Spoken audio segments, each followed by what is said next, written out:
생활형 숙박시설에 하자가 발견된 경우 분양자나 시공사를 상대로 하는 것이 매우 중요합니다. 안녕하세요. 법무인 백송 윤지현 변호사입니다. 박윤혜 대표 변호사입니다. 오늘은 지난 시간에 이어서 법무인 백송 박윤혜 대표 변호사님과 생활형 숙박시설의 하자보수 청구 및 손해배상에 관련된 법률 쟁점에 대하여 알아보겠습니다. 네, 대표님. 생활형 숙박시설의 하자는 법적으로 어떻게 판단되나요? 예, 법적으로 하자란 완성된 건축물이 계약에서 정한 내용과 다르거나 거래관념상 통상적으로 갖추어야 할 구조적, 기능적 결함 또는 품질을 갖추지 못한 것을 의미합니다. 하자 여부를 판단할 때는 다음 세 가지 요소를 종합적으로 고려합니다. 첫째, 계약 내용입니다. 분양 계약서에 명시된 사항을 기준으로 판단합니다. 둘째, 설계 도면입니다. 사업 계획 승인 도면 또는 준공 도면과의 일치 여부를 확인합니다. 셋째, 관련 법령입니다. 건축법 등 관련 법규에서 정한 기준 충족 여부를 검토합니다.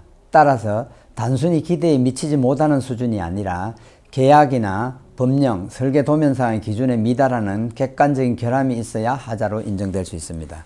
네, 그렇군요. 하자보수 청구 시에 법원이 중요하게 고려한 요소는 무엇이 있습니까? 예, 법원은 하자보수 청구의 타당성을 판단하기 위해 여러 요소를 종합적으로 검토합니다. 첫째, 하자의 원인과 책임 소재입니다. 하자가 시공사의 잘못으로 발생했는지 아니면 설계 자체가 잘못되었는지 등을 따집니다. 설계 도서가 법적 기준에 미달하여 발생한 하자 역시 사업 주체의 책임 범위에 포함될 수 있습니다. 다만 수급인이 발주자의 설계 및 지시에 따라 시공했다면 원칙적으로 하자담보 책임이 성립되지 않을 수 있습니다. 둘째, 하자의 중요성 및 보수 비용의 비례성입니다. 하자가 건물의 핵심 기능이나 안전에 영향을 미치는 중요한 하자인지 아니면 중요하지 않은 하자인지를 구분합니다. 또한 하자가 중요하지 않더라도 보수 비용이 과도하게 드는지를 검토합니다. 셋째, 공법적 기준 충족 여부입니다. 생활형 숙박시설은 주택법상 주택으로 보지 않기 때문에 하자의 판단은 주로 건축법상 용도, 당사자 간의 계약 내용, 설계 도서, 일반적인 건축 기술 기준 등을 종합적으로 고려하여 판단합니다. 하자의 종류도 굉장히 많을 것 같아요. 그런데 하자가 경미한 경우에도 무조건 하자보수를 해달라 이렇게 청구할 수 있습니까? 그렇진 않습니다. 민법 제667조 제1항은 하자가 중요하지 아니한 경우에 그 보수에 과다한 비용을 요할 때에는 하자 보수를 청구할 수 없다고 규정하고 있습니다. 따라서 법원은 하자가 중요하지 않고 동시에 보수 비용이 과다하다면 수분양자는 시공사를 상대로 직접적인 하자 보수를 청구하거나 보수 비용에 해당하는 손해배상을 청구할 수 없습니다. 이 경우에는 하자로 인해 입은 별도의 손해에 대한 배상만을 청구할 수 있습니다. 네. 하자보수에 가름하는 손해배상액은 어떻게 산정이 되는지요? 예, 손해배상액은 하자의 종류에 따라 다르게 산정합니다.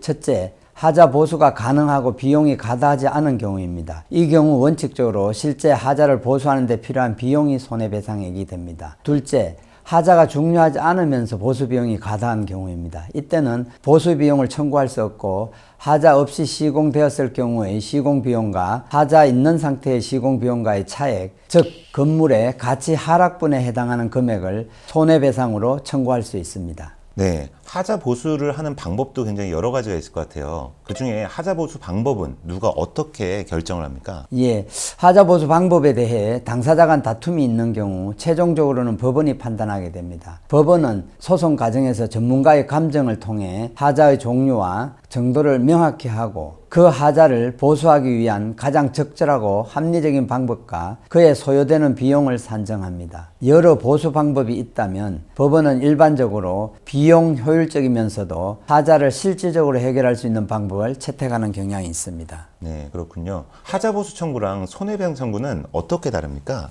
민법 제667조 규정에 의해 두 권리는 선택적으로 또는 함께 행사할 수 있는 별개의 권리입니다. 첫째, 하자보수 청구는 하자를 직접 고쳐달라고 요구하는 현물이행 청구입니다. 둘째, 손해배상 청구는 하자로 인해 발생한 손해를 돈으로 배상해달라고 요구하는 금전배상 청구입니다. 이는 하자보수를 요구하는 대신 즉 하자보수에 가름하여 청구할 수도 있고 하자보수와 함께 청구할 수도 있습니다. 하자가 중요하지 않고 보수 비용이 과다한 특수한 경우에는 하자 보수나 그에 가름하는 손해배상 청구가 제한되고 별도의 손해배상만 가능합니다. 네, 그렇군요.